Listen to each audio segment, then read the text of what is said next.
Hello everyone, welcome back to my channel In Depth.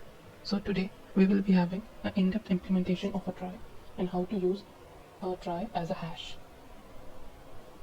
So the problem statement is same as the previous video of hashing. So also for new viewers, I will quickly explain what the problem statement is and what are the different APIs that we need to implement.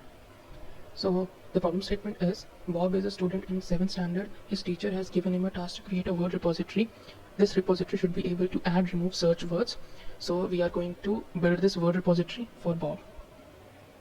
So the APIs are as follows. The first one is init, where you will be resetting all your global variables. Then there is the put API, where a word will be given to you and you will add it to your word repository. Then there is the contains API, where you will be given a word and you will need to return true or false on the basis of whether that word is present on the word repository or not.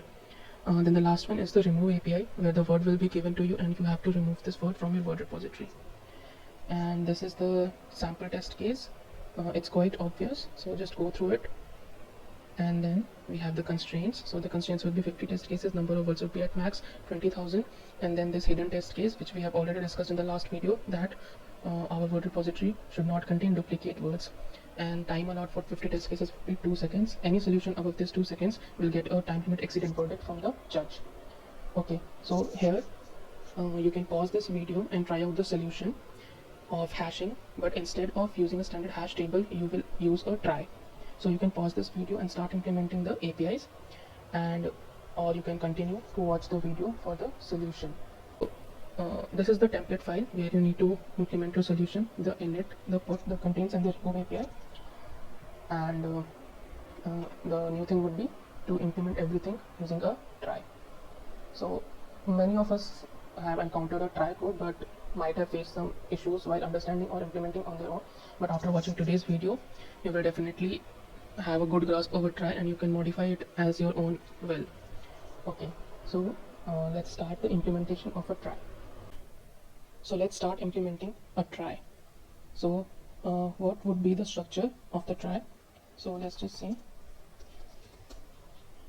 it will contain whatever children array, since we are dealing with only small case alphabet. So let's create a children array of 26 size, and then whenever a word is inserted we mark it as present in the try. So for that we will use a boolean variable end, and then since we are not using the new keyword, so we will create the memory pool for node data type.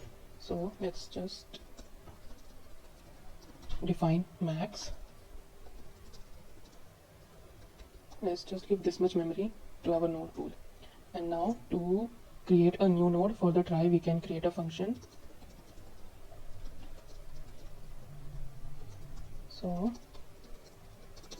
we will pass the address of node pool in this and increment the node count. Then we will initialize the children as null.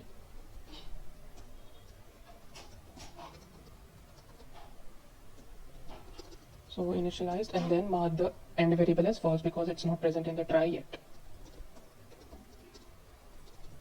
and just return this new node. Now since we have created the structure, now let's begin the class implementation of a try. Okay, so what functions do we need? It would be similar as these APIs like put, contains, and remove. So first let's create the constructor of this.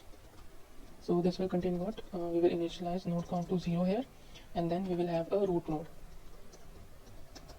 Also everything should be public here. So root node is the starting point of our try. So we will mark as root as a dummy node. So get try node here. Okay, so we have initialized our root, and now let's begin implementing the functions. So first one would be put. So we will get a word for this. So we will traverse until we get a null character. So guys, implementing a try is very simple, just follow this. Okay, so we will start from the root node. So let's take a iterator for this. Now which child are we going from root? That would be right So let's say if we got A, so we will go to the 0th child. If we got B, we will go to the first child, and so on. So we will check if it's already present or not, this index. If it's not present, then we will create a new node at that index. Simple.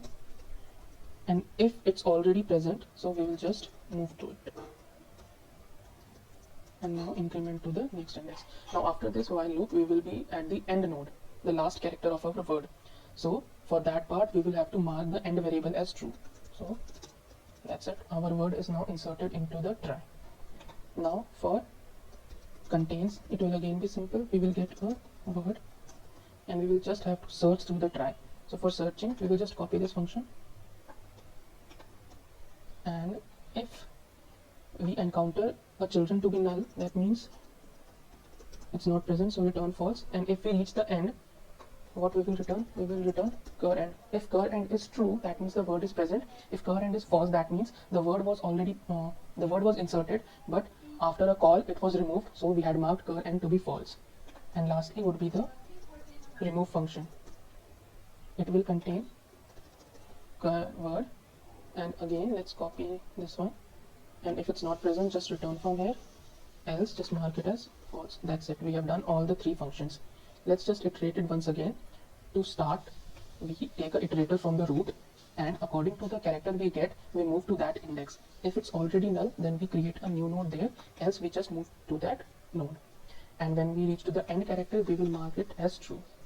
So that's it, it's done. The try implementation is done. It's very simple and elegant. Now similar as the last video, we will create a global variable of this class, that would be my try, and then here just reinitialize this with the constructor. And for put, we will do what? My try dot put key, then contains, my try dot contains, and then for remove, we will just do my try dot remove key. So that's it, guys. So I think the implementation is done. Let's just test it and see if it's working or not.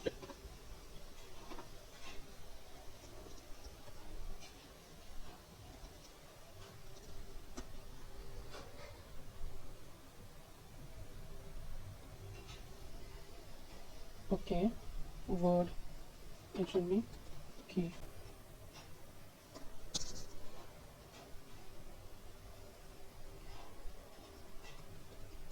See, it's working now, and the runtime is 1.8 seconds, and our hashing solution was runtime 1.3 seconds. Also, one thing to notice, in hashing solution there was a thing that we tested, that was if it already contains, we are not again inserting in the hash. However, in the try, no such check was needed. Why? Because let's say we have inserted ABCD once in the try.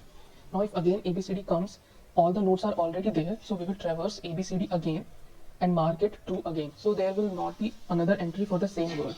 So it's like a set kind of thing, only one entry for each word. And similar for the remove. And if you want to handle like you want to add multiple times, you have to maintain a variable like kind of frequency whenever it and just increment the frequency here, cur of frequency +1. So then you can also track the number of times this word has entered. However, that is not required in the solution, so I guess it's done. So you can also implement try on your own, or just use this solution and get a better understanding. And then also just in the comment section, tell me your timings and let me know whether you can you have beat my solution or not. Okay, guys.